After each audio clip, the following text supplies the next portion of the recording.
नमस्कार दोस्तों, मैं राजकुमार मौर्य इस वीडियो में आपको बताने जा रहे हैं उत्तर प्रदेश में होने वाले 2027 के चुनाव के लिए कांग्रेस के प्रमुख प्रत्याशी। दोस्तों, इस वीडियो को आप देखेंगे अगर तो आपको वाकई में जानकारी होगी कि कांग्रेस की ताकत क्या है।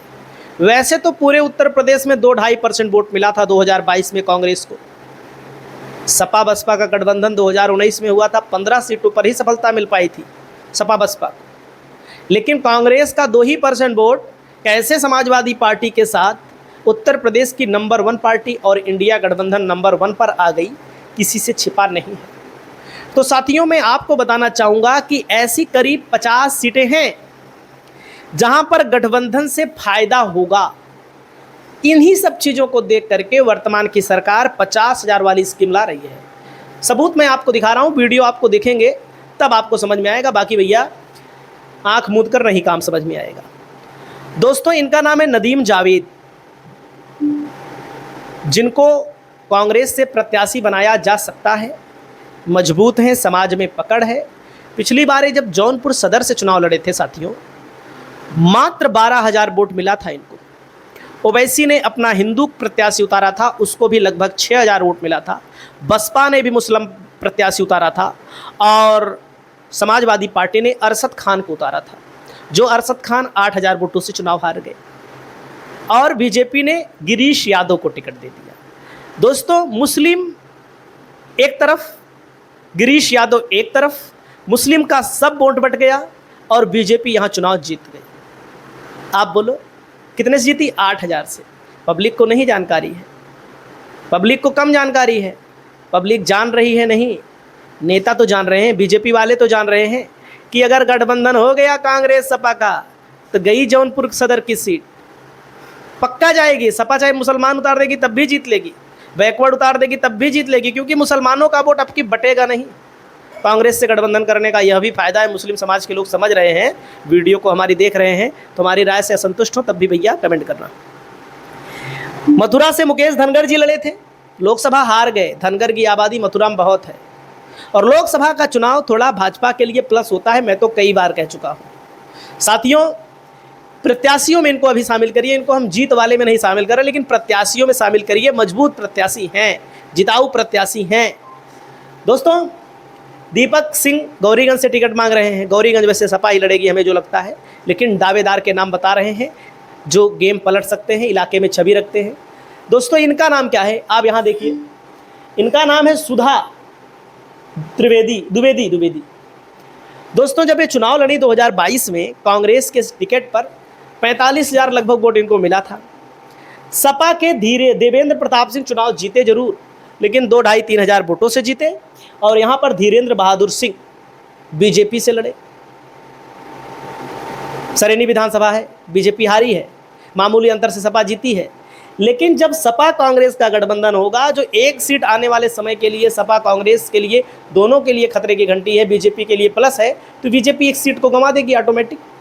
कम हुआ कि नहीं कम हुआ एक सीट। और दोस्तों, एक नाम आ रहा है स्वामी प्रसाद मौर्य के बेटे को लेकर भी, ऊंचाहार विधानसभा सीट या फिर किसी विधानसभा सीट से जहां से लड़ेंगे इंडिया गठबंधन कांग्रेस से। अभी नाम आ रहा है, अभी ये लोग अपनी पार्टी चला रहे हैं। दोस्तों, नाम की मैं बात कर रहा हूं अभी। तो ये भी जहां से लड़ेंगे जिताऊ प्रत्याशी हैं, हम गलत नहीं बोल रहे हैं। जहां से भी लड़ेंगे जिताऊ प्रत्याशी हैं, ऐसा नहीं है। स्वामी प्रसाद मौर्य के बेटे हैं और उस इलाके में ठीक ठाक इनके पास समर्थन भी है। दोस्तों, डॉली शर्मा एक प्रत्याशी हैं, गाजियाबाद सदर से मेयर रही हैं। समाजवादी पार्टी से कांग्रेस से लोकसभा लड़ी, हार गई। हार जीत तो लगी रहती है। एक तगड़ा प्रत्याशी और मैं बता रहा हूं सलोन विधानसभा सीट पे। दोस्तों, सलोन विधानसभा सीट से मैं आपको बताना चाहूँगा अर्जुन पासी हैं। 14-15 हज़ार वोट पाए थे भाई साहब सलोन में 2022 में। लड़ेंगे जब गठबंधनमा से, यहाँ पर भी कांग्रेस पार्टी बड़ी मजबूत पार्टी है। 14-15 हज़ार वोट कम नहीं होता है। सपा कांग्रेस का वोट जोड़ दो तब। कांग्रेस से दोस्तों ममता वर्मा सीतापुर जिले की एक सुरक्षित विधानसभा सीट से इनकी तैयारी चल रही है, ये भी मजबूत दावेदार है। आलोक मिश्रा कानपुर से दोस्तों गोविंदनगर विधानसभा सीट से इनको मैदान में उतारा जा सकता है। नहीं, किदवई नगर से। किदवई नगर में ब्राह्मण आबादी अच्छी खासी है। लोकसभा का चुनाव लड़े थे, 20,000 से हारे थे। दोस्तों अगले जिताऊ प्रत्याशी के बारे में मैं आपको बताना चाहूँगा, जहां वाकई में सपा कांग्रेस को फायदा है। सुशील पासी 56,000 वोट पाए थे 2022 में। बीजेपी को कितना मिला था आपको पता है? बीजेपी को मिला था 62,000। सपा को कितना मिला था? 65,000। सपा जीती थी, लेकिन कम अंतर से। अलग अलग लड़ेंगे। सुशील पासी बहुत मजबूत आदमी है, बहुत लोकप्रियता है। अरे भाई, निर्दल जो व्यक्ति चुनाव लड़ता रहा हो, पहली बार कांग्रेस से लड़े, 56,000 वोट ठेल दिए। अब आप सोच लीजिए, ये सब सीटें कांग्रेस और सपा को प्रोटेक्शन दे रही हैं गठबंधन से। कहीं प्रोटेक्शन तो कहीं फायदा। इसी चीज़ को लेकर बीजेपी घबराई हुई है। लोगों को लगता है कि ऐसे बीजेपी पार्टी है योगी जी के नाम पे जो चुनाव जीत लेगी, मोदी जी के नाम पे। हर जगह योगी मोदी के नाम पे वोट नहीं मिलता है। कोई माने हमारी बात ना माने भाई, ठीक है। इनका नाम क्या है दोस्तों? अमन मणि त्रिपाठी है। 2017 में बीजेपी की लहर में विधायक बने थे। तमाम आरोप भी हैं, उन आरोपों पर हम बात नहीं करेंगे। जो विधायक बना, जो बसपा से लड़ा, दूसरे नंबर पर रहा या तीसरे नंबर पर रहा, तीसरे नंबर पे। लेकिन 40-50 हज़ार जो व्यक्ति वोट पा रहा है, वो मामूली आदमी नहीं है। अमन मणि त्रिपाठी नौतनवा विधानसभा कांग्रेस के प्रबल दावेदार है। टिकट मिला, कांग्रेस के खाते में गई तो बीजेपी अपनी एक सीट यह खो देगी, यह सीट खो देगी 100%। कोई बचा नहीं पाएगा। मोदी और योगी नहीं बचा पाएंगे। हाँ, बचाने के लिए वही 50,000 वाली स्कीम भले काम में आ जाए। दोस्तों, इनका नाम है अर्चना पांडा। शिकारपुर विधानसभा सीट है। कहाँ पर आपको पता है? बुलंदशहर जिले में। बीजेपी के हालात भले मजबूत है, लेकिन शिकारपुर के इलाके में, डिवाई के इलाके में दोस्तों, भगवान सिंह उर्फ गुड्डू पंडित का जलवा चलता है। और कई बार ये लोग विधायक रह चुके हैं। जहाँ से लड़ेंगे पूरी तस्वीर और तकदीर बदलने में माहिर हैं। तो जनता ऐसे लोगों को वोट भी देती है।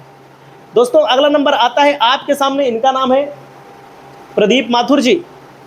मथुरा से लड़े थे विधानसभा का चुनाव। 23-24 हज़ार वोट मिला था।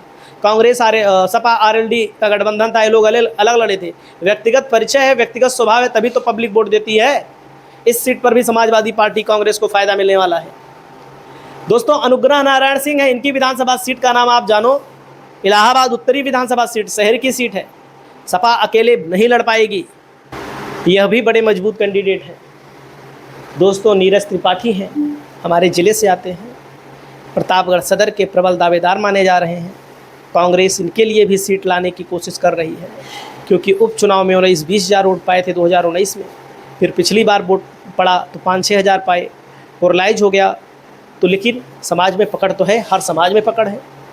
दोस्तों पिंडरा विधानसभा सीट जब ये लड़ते हैं, अजय राय कांग्रेस के प्रदेश अध्यक्ष, तो 35-40 हज़ार वोट प्राप्त कर लेते हैं। लेकिन उसके बाद दोस्तों सपा भी अलग लड़ती है तो मामला गड़बड़ हो जाता है। गठबंधन से लड़ेंगे तो कोई हराने वाला पैदा नहीं है, इसको भी मैं आपको बता दे रहा हूँ। दोस्तों अगला नंबर आता है आपके सामने। इनका नाम है सुभाष पाल। बिलग्राम मल्लामा से जब चुनाव लड़ते हैं तो 50-60 हज़ार वोट इनका व्यक्तिगत पड़ता है दोस्तों। तो ये वे कैंडिडेट हैं जो वाकई में सपा कांग्रेस के गठबंधन से चुनाव निकाल लेंगे। दोस्तों इनका नाम है कांग्रेस प्रत्याशी गौरा। 35 हज़ार वोट पाए थे। गौरा में लोकसभा में सपा आगे थी और यहाँ पर बहुत लोग तैयारी कर रहे हैं समाजवादी पार्टी से, लेकिन कांग्रेस के खाते में जाती है तो राम प्रताप सिंह ही चुनाव लड़ेंगे। 35 हज़ार वोट पाए, 3 बार विधायक रहे। तो दोस्तों अगला नंबर आता है अजय सिंह लल्लू का। अजय सिंह लल्लू समाजवादी पार्टी से, कांग्रेस से 2027 का चुनाव लड़ने जा रहे हैं। तमकुही राज विधानसभा है, कुशीनगर जिले की सीट। जब आप पता करेंगे, जानकारी एकत्र करेंगे तो आपको समझ में आएगा कि ये कांग्रेस सपा गठबंधन से लड़ेंगे तो चुनाव जीत लेंगे। अजय पाल सिंह भी मजबूत दावेदार माने जा रहे हैं कांग्रेस की ओर से। अब समझौते में कांग्रेस की ओर से ऊंचाहार सीट सपा को जाएगी कि कांग्रेस को जाएगी, ये तो आने वाला वक्त बताएगा, लेकिन दावेदारी तो कर ही रहे हैं, तैयारी भी कर रहे हैं। अमरोहा से दोस्तों दानिश अली टिकट मांग रहे हैं। दोस्तों रुद्रपुर विधानसभा सीट से अखिलेश प्रताप सिंह का जब कांग्रेस से अलग लड़ते हैं, समाजवादी से अलग लड़ते हैं, तो 35-40 हज़ार वोट पहुँच जाते हैं। लेकिन उसके बाद सपा को भी उतने मिलता है, बीजेपी बाजी मार लेती है। तो यह भी जिताऊ प्रदीप सिंघल है। दोस्तों अमेठी की तिलोई विधानसभा सीट की दावेदारी है। पिछली बार चुनाव लड़े थे, हार गए थे। हारना जीतना अलग बात है, लेकिन जो बटुआ पाए थे वो और समाजवादी पार्टी का वोट कहाँ पर लाकर खड़ा कर देता है? जीत की दहलीज पर। तो इनसे भी समाजवादी पार्टी कांग्रेस को फ़ायदा है। सदल प्रसाद बांसगांव में लोकसभा का चुनाव लड़े सुरक्षित। कितने हज़ार वोटों से हारे आपको पता है? 3,000 साढ़े 3,000 वोटों से लोकसभा हार गए। तो इनकी भी दावेदारी बड़ी मजबूत है और ये भी चुनाव जिताऊ कैंडिडेट हैं बांसगांव में। दोस्तों इनका नाम है विजय पासी, समाजवादी पार्टी कांग्रेस के मजबूत दावेदार हैं।